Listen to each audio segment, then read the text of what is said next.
Hey YouTubers, welcome back to my channel. In today's video, I thought I'd talk a little bit about how I've decided to invest in the stock market. Now, there's loads of videos out there telling you the best way is to do X, Y, and Z. Now, I don't disagree with any of those out there, but at the end of the day, you need to be happy and comfortable using your own money. I mean, it is your money after all. It's always good to look at it from other different angles so that you find out what actually is best for you.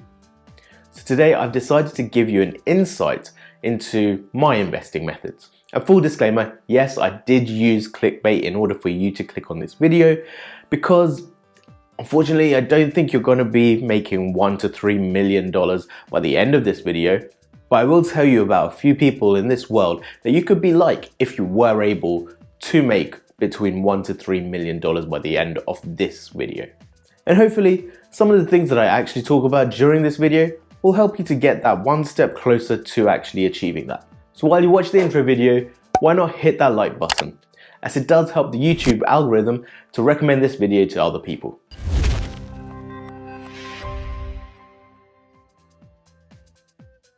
So, most of us want to become millionaires, or even billionaires. And sometimes in this day and age, it almost feels as though everyone is becoming a millionaire. And guess what? I know the secret. And it's threefold. Number one, we now live in a world where it's really easy to set up your own business or set up a side hustle that can turn into a business. The only thing is, making it successful is the hard part. Number two, we also live in this world where everyone now shares their lives so freely and openly with everyone else. Therefore, we don't just hear about the rich and famous, we also hear about the rich and not so famous. And number three, it's also really easy to fake it till you make it. Now there's lots of people online using Photoshop and rental agreements to show off a life that they don't actually have. At the same time, there are also lots of people who have actually made it, but they don't usually go around bragging about it and trying to sell you a course on how you could become just like them. But it is no secret, the rich are getting richer. That's because they're not working for money. They're making their money work for them. So what does this actually mean? Well, most of us, including myself, have a 9 to 5 job. Well, in my case it's 9 to 6, but essentially that brings in a salary. Now this salary is what we use for our day-to-day life, but it also only gets us to living almost paycheck to paycheck, unless we're able to find other methods to use our money.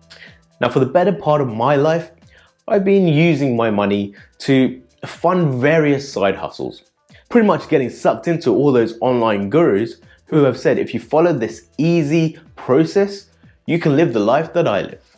I even tried starting up my own business as well, which was a great experience because I learned so much, especially how hard it is to succeed in such a competitive world. But I did also understand that this is the only way to really become truly financially free. Now in my eyes, being financially free is when you don't have to exchange your time for someone else's needs. Like what Gary Vee has said before, it doesn't matter what you do between 9 to 5, what really matters is what you do between 5 to 9.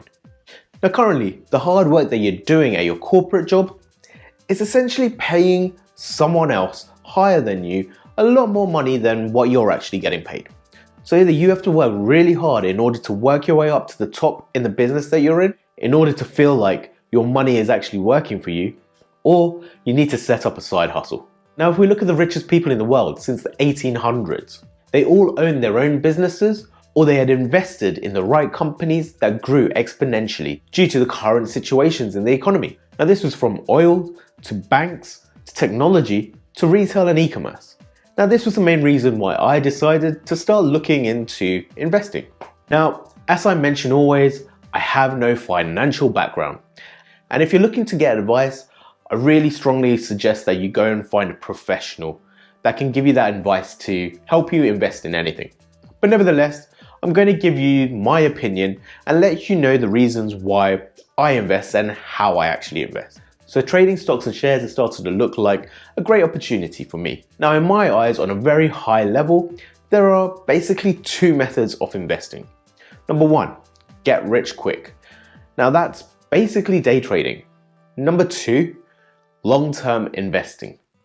And these are the people who invest in a company with the thought that they're going to do pretty well over 3 to 5 to 10 years. Now, both of them are very feasible options, but the first method, day trading, is a lot more riskier. The reason I say this is because 90 to 95% of day traders actually lose money, which when we compare that statistic to the percentage of people who lose money in Vegas, it's pretty much the same.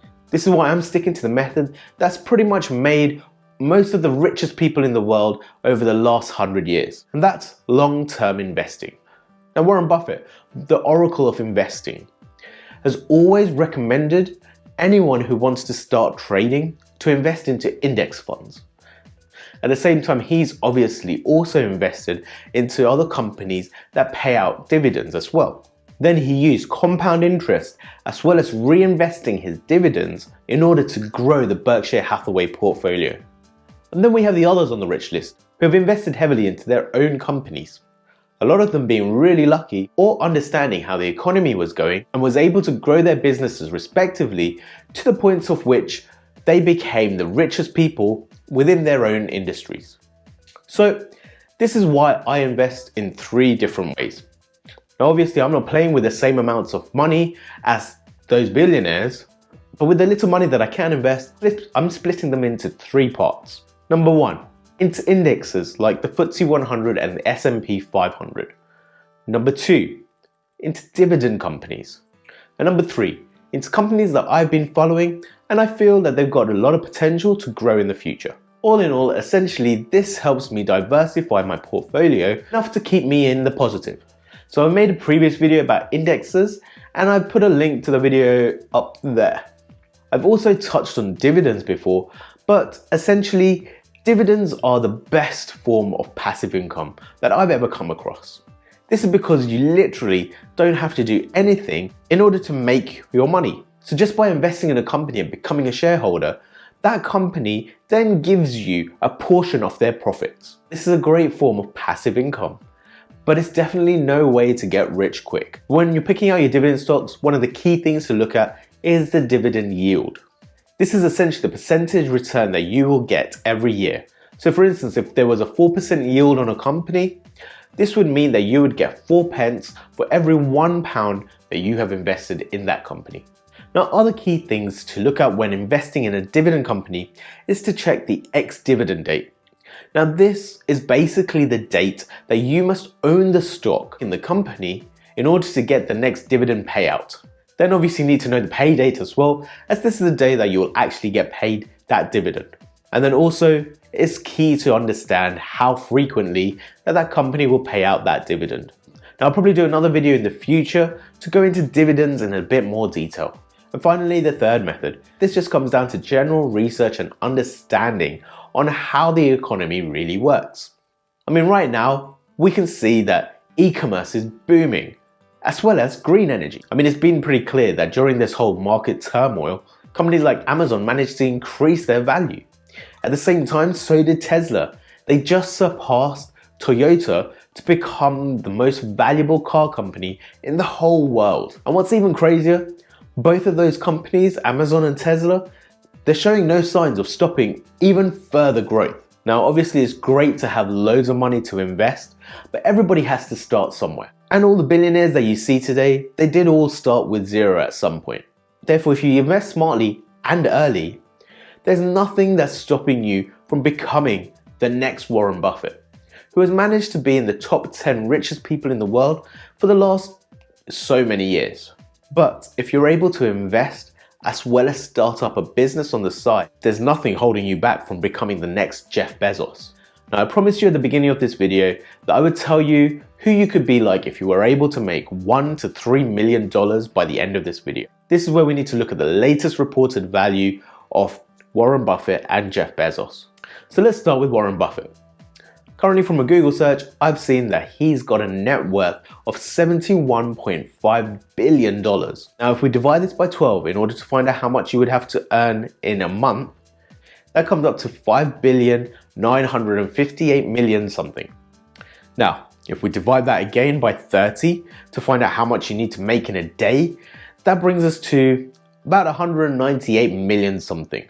Now, if we divide that further by 24 to find out how much you need to make in an hour, that gives us 8.2 million something. And then usually my videos are between 10 to 15 minutes. So now let's just divide that value by 6 in order to find out how much you would have to earn in this 10-minute video in order to be as rich as Warren Buffett. And that comes up to 1.3 million something dollars. That means if you're able to do that day in, day out for the next year, you'll be as rich as Warren Buffett.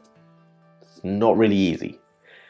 Now, on the other hand, if we look at Jeff Bezos, who has a net worth of $171.6 billion, if we did the same maths as we did with Warren with Jeff, that would mean that you'd have to make 3.3 million something dollars in order to be as rich as Jeff Bezos by the end of this next year. That's pretty crazy. I mean, it'd be great if that could happen, but I'll be quite happy if I can just make enough money passively in order to quit my day job. I hope you enjoyed today's video, and as always, remember to hit the subscribe button. Make sure you click that bell as well, so you get notified when my next video comes out. And don't forget to like, share, and comment. See you at the next video. Bye.